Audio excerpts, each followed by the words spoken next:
Имено се основа Македонската контролинг асоциација. Што значи тоа и што таа ќе контролира и кој може да контролира, објаснува професор доктор Синиша Наумовски, председател на Советот на АБИТ, и тука е со нас исто и Теодора Бошкова, директор на маркетинг во Институтот Хајделберг. Добро утро. Официјално. Може добар ден да си кажеме, ве расонив, веќе ве разборев. Благодарам Јована за поканата и благодарам на Македонската телевизија за можноста да учествуваме и да презентираме што се новините во нашите компании. Започала со вас, Синиша, што е ова Македонска контролинг асоциација? Зошто се основа и веднаш кога од самото име се наметнува прашањето и кој и што може да контролира? Контролингот, еве кога веќе зборуваме за асоциацијата, после 8 години ние работиме во тој контекст на сертифицирање или дооформување и зајакнување на професијата контролер.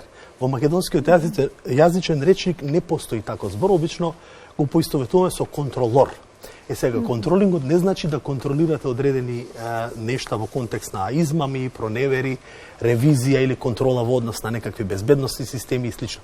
Контролингот е превземан од германското јазично подрачје, американците го викаат managerial accounting, или ние велиме контролингот е маркетинг на сметководството.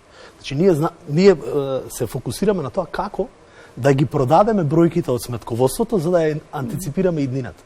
Обично сметководителите и финансиските директори работат ад хок, или кога настанот ќе се случи, да видиме по-пластични за гледачиве, ние го прибележуваме на книги и тоа велиме е книговодство која ќе го дадеме во форма на финансиски извештај и некаков биланс на нешто кој го викаме или успех или состојба. Сега контролингот е тој која зема информацијата од билансите или од работењето финансиско на секоја деловна организација и го продава, би рекол јас под наводници, или го пласира на управниот одбор и антиципира иднината. И затоа е многу важна професија, една од најплатените во Македонија во државата ако ги изземам програмерите, кои што околу 70-74.000 денари е просечна нето плата, контролорите се многу блиску. Контролерите се многу блиску до таа професија и затоа атрактивноста е голема. Се која плаќа платата? Предприемачот, сопственикот, управниот одбор, бидејќи вие како контролер или контролинг одделение допринесувате за зголемување на профитот. Ние имаме една метафора, контролерите се оние кои успешно го контролираат летот, како оние контролери во кулата на летот на авиацијата, и да го спуштиме во зона на профит. Ние сме тие кои треба го слетаме од оздола, пилотите се најдобри можеби, авионите се најсовремени од тип, но оној кој контролира балансерот, веројатно. Браво, балансерот е оној кој ќе симне авионот во зоната на профитот. Интенцијата, сега се враќаме на прашањето, Македонска контролинг асоциација е асоциација или здружение за заеднички интереси на контролерите и нивно заедничко делување во државата. Е иницирано од германските партнери од Хајделберг, од школата Frankfurt School of Finance and Management, една од најпрестижните школи во Германија, универзитети за финансисти, се наоѓа близко до Европската централна банка и гаи тамо лоби групи кои помагаат во таа фела да бидат поунапредени и поголем дел на контролери од Франкфурт. Извинете, од Манхајм. Значи, тие се центри кои не помагаат и после 8 години на делување, како независна контролинг фела, направивме 4 конференции, 400 учесници на конференциите и сертифициравме околу 75 македонски контролери со знакот на квалитет на меѓународната групација за контроли и сето тоа мислам дека даде една потпора или еден поттик да веќе самите тие алумни и на Академијата за банкарство која го води тој процес за сертифицирање и на Институтот Хајделберг да некако овозможиме простор за да се основа ово здружение, за да има размена на знаења, да има размена на искуства, унапредување и да има одредено градење на заеднички ставови.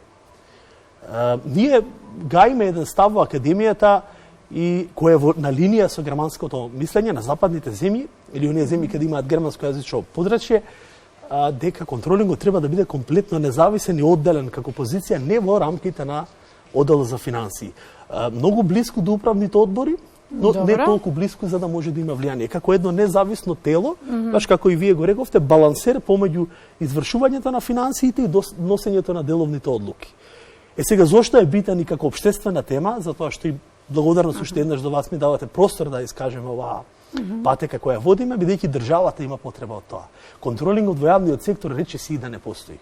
Ние неколку конференции сме направиле на назад и 2018-та, и 2017-та како меѓународна групација бевме домаќини тука, и 19-та, 20-та годините на назад веќе 4 конференции со една единствена цел да влијаеме и на државниот апарат да видиме кои се можностите и за примена на овие стандарди за контролинг кои што ги носи светското тело IGC, International Group of Controlling во Австрија со седиште и да ги промениме навиките со еден пластичен пример. Ако анализираме една државна клиника еве во ковидов актуелно, таму ќе видите 6 училници за еден доктор.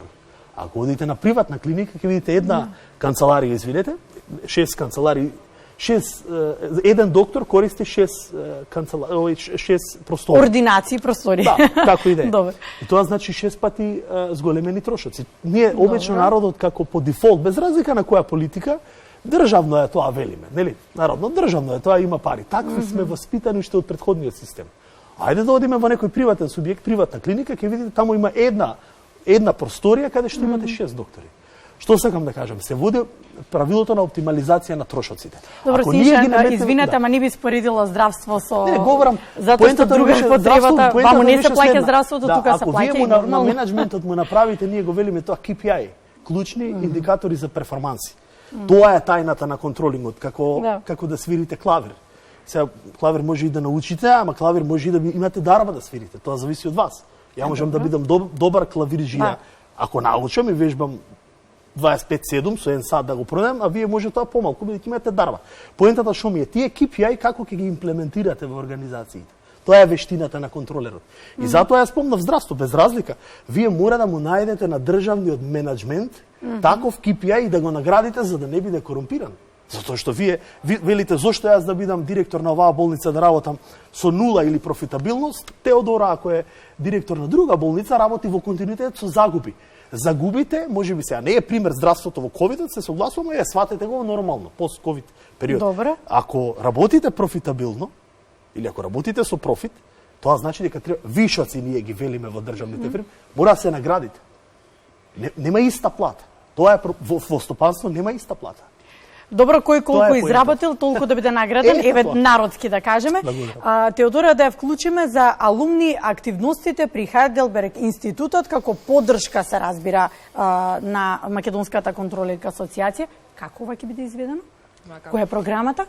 Алумните ја даваат најголемата тежина на самиве две институции, на Институтот Хайделберг и на првата Македонска банкарска академија АБЕТ.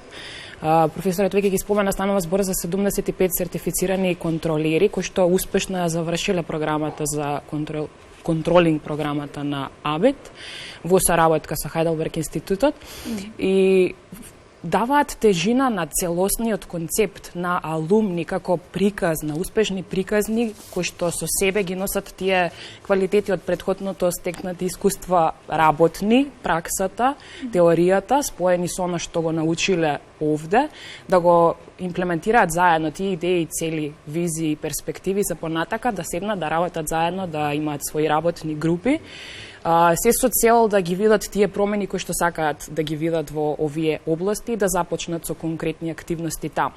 Тие и покрај тоа 75 сертифицирани контролери се мотивација за останатите алумни од останатите програми да се вклучат во овие процеси, да ги шират овие знаења, овие пракси и со ова да ја продолжат приказната на Хайделберг и на АБЕТ. Затоа што слушнав дека се успешни на нас за 4 години, така беше?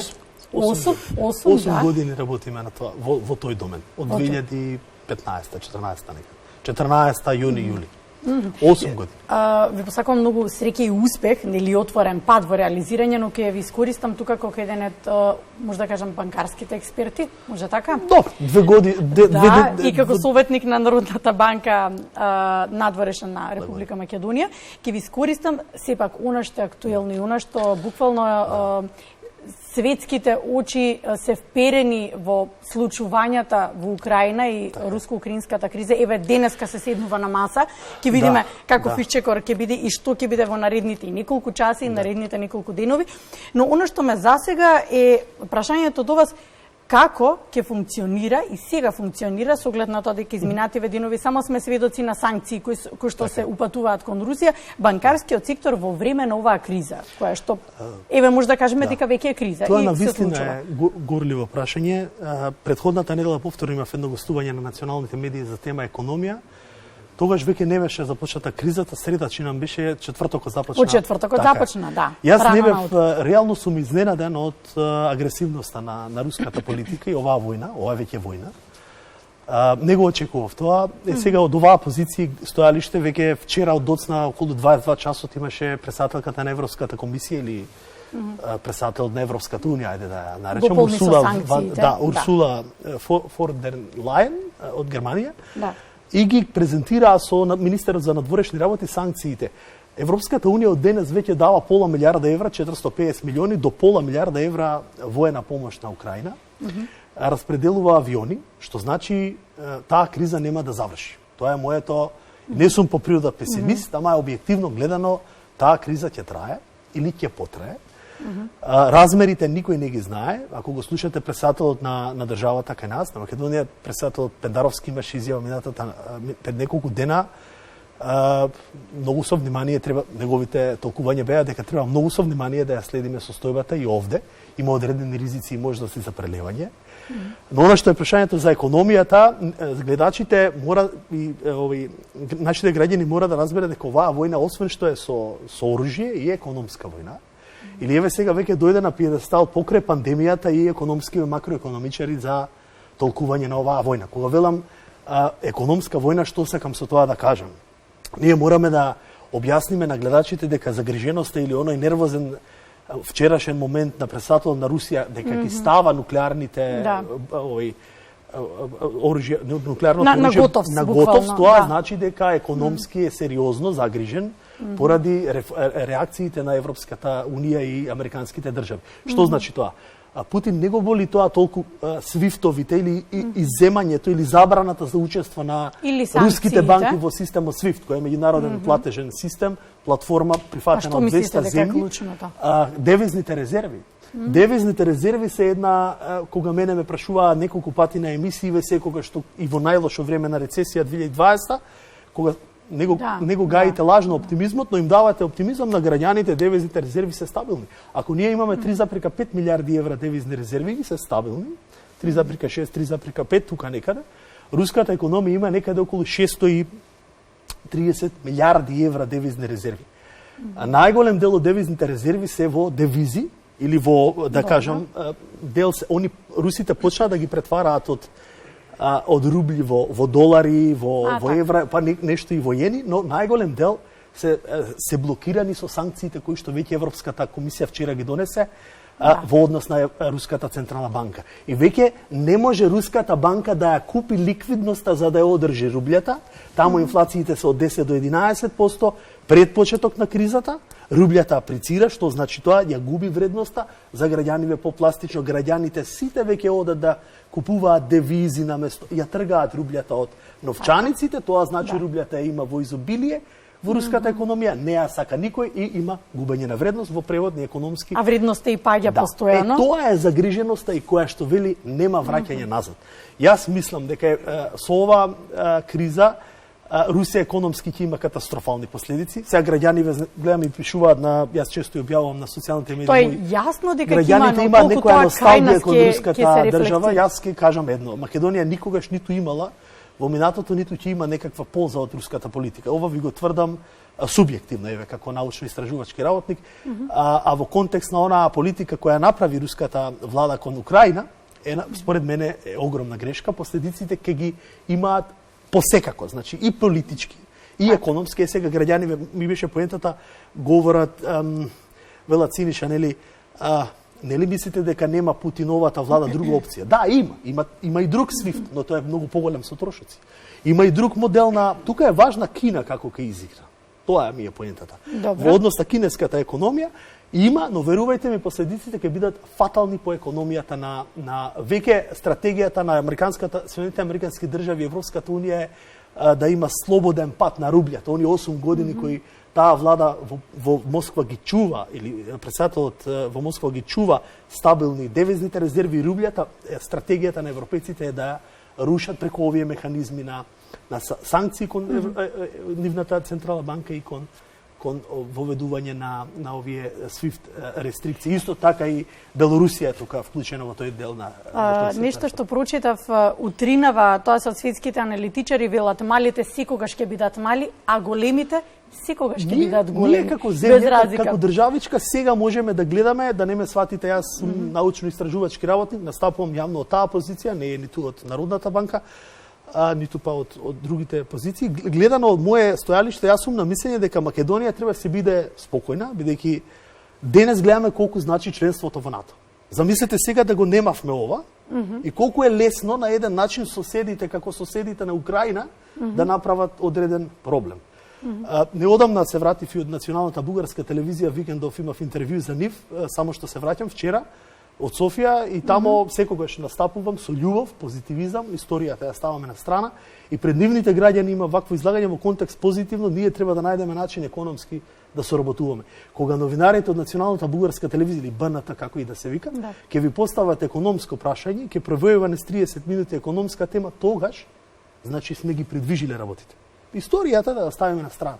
Не викам да бегаме, ние знаеме кои сме и што сме, но на крајот на криштата она што е важна поента е оваа држава Северна Македонија има навистина добар пат и е стабилна. Да, ние не сме во големите игри, сме традиционален партнер на западните сили и мислам дека германската држава или германската економија е таа која е Македонија суфицитарно зависна и потребно е да се држиме до таа политика.